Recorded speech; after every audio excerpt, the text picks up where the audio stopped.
Tu ouvres les yeux. Ou du moins c'est ce que vous pensez, car l'obscurité est absolue.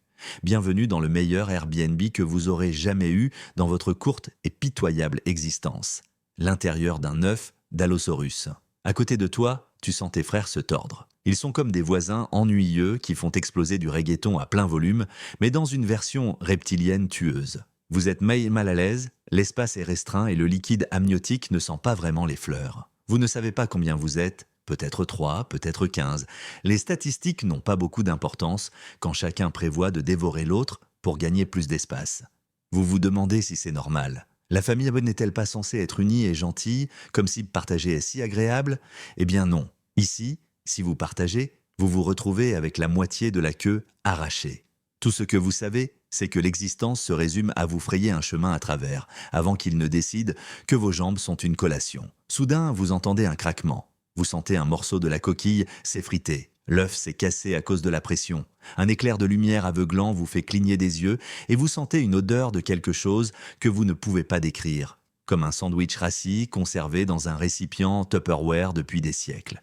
Tu es né, félicitations, vous êtes maintenant un bébé Allosaurus au milieu de la période jurassique, sans formation réelle ni paquet de couches de bienvenue. Personne ne vous donne un dossard avec votre nom dessus, pas même une baby shower.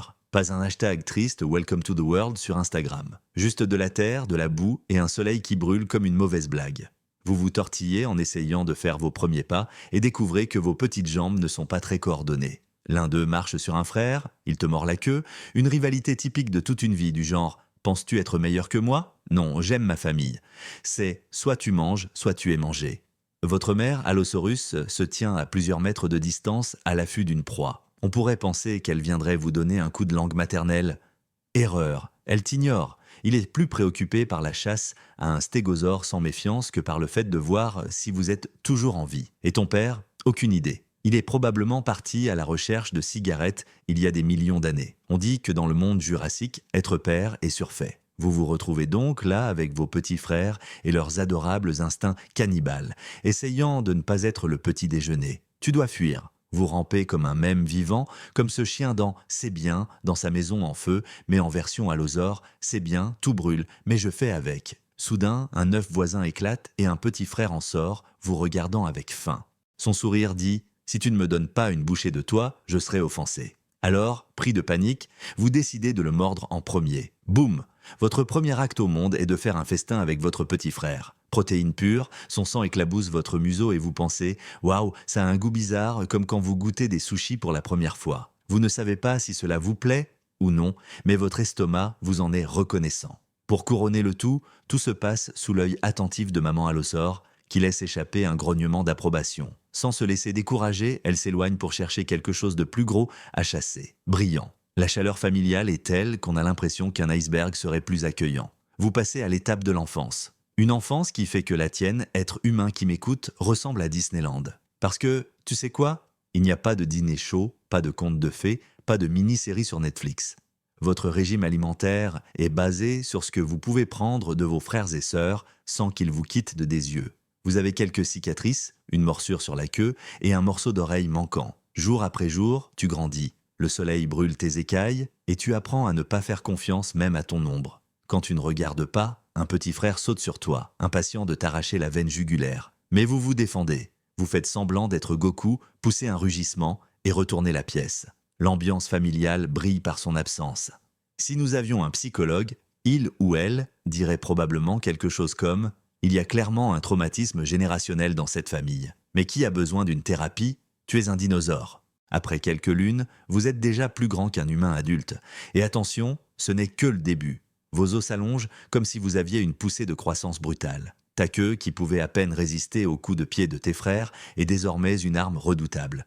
Un simple coup de queue peut les envoyer voler comme une comète. Vous découvrez que vous avez des griffes puissantes, parfaites pour déchirer la chair, et une mâchoire prête à l'emploi. Brisez les os, presque rien.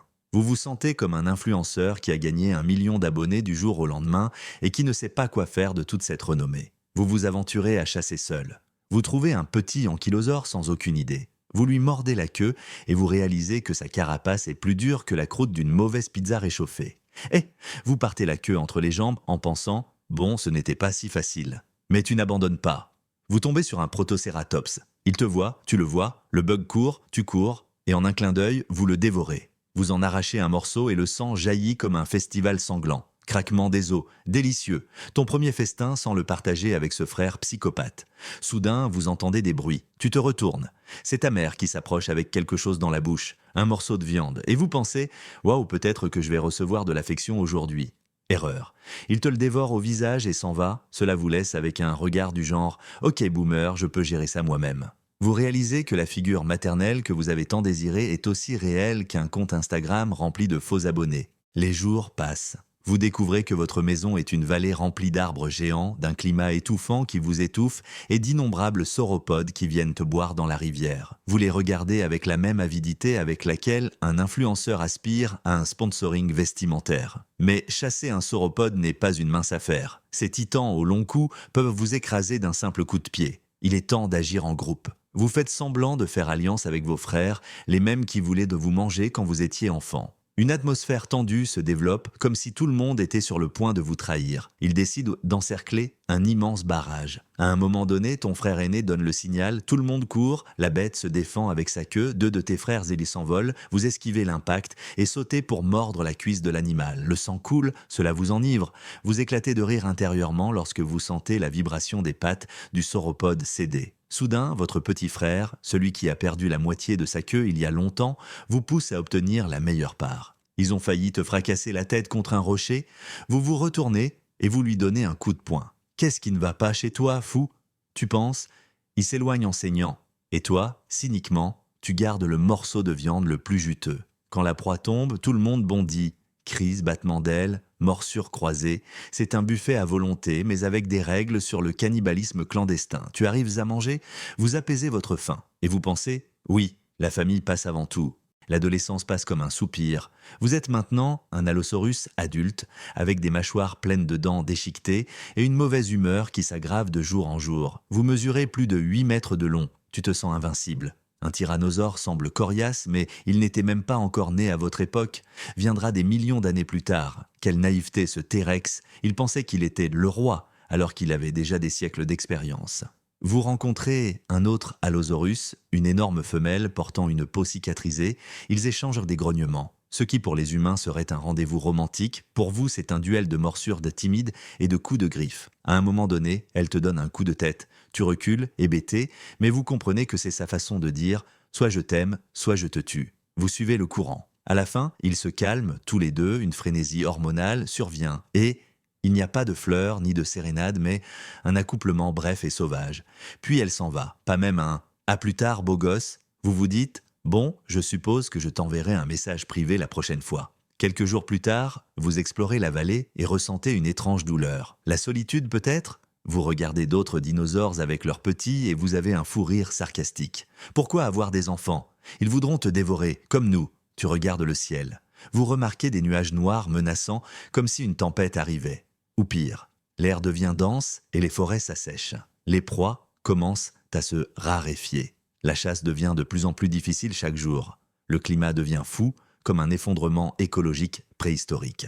En cherchant de la nourriture, vous tombez sur les squelettes d'autres allosaures. La vallée est remplie de cadavres. Vous pensez, comme c'est amusant, extinction en accès anticipé. Vous essayez de chasser quelque chose, mais votre force n'est plus ce qu'elle était. Vous tombez sur une pente, vous vous blessez à la patte.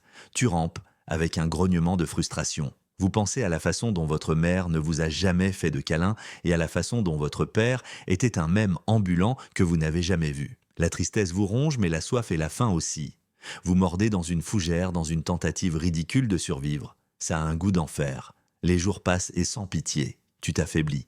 Un tricératops branlant court devant vous et vous n'avez même pas envie de l'attaquer. Vous sentez la brise, comme un murmure.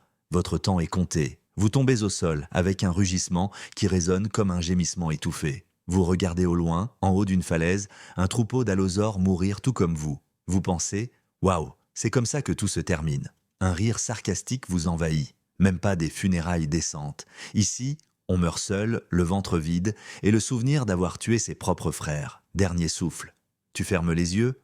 Pas de lumière, pas d'ascension. Tu disparais tout simplement. Quelque temps plus tard, un cataclysme mondial menace la planète et votre espèce disparaît dans les annales de l'histoire. Personne ne trouve votre squelette complet. Personne ne fait de vous un sujet tendance sur Twitter.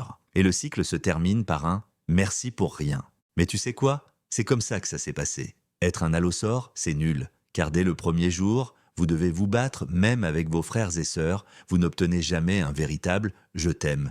Et vos chances de mourir sans souffrir sont aussi minces que les chances que votre mère vous fasse un câlin. C'est ton héritage, cruel, solitaire et avec une fin amère. Maintenant, si pour une raison tordue, vous avez apprécié ce voyage fou, je vous invite à donner un j'aime à cette vidéo et à vous abonner à la chaîne. En bref, je ne pense pas que cela puisse être pire que la vie d'un allosaurus. Rendez-vous à la prochaine tragédie préhistorique. Prends soin de toi et surveille ton œuf de peur que ton frère ne décide de te transformer en son repas du matin. Au revoir.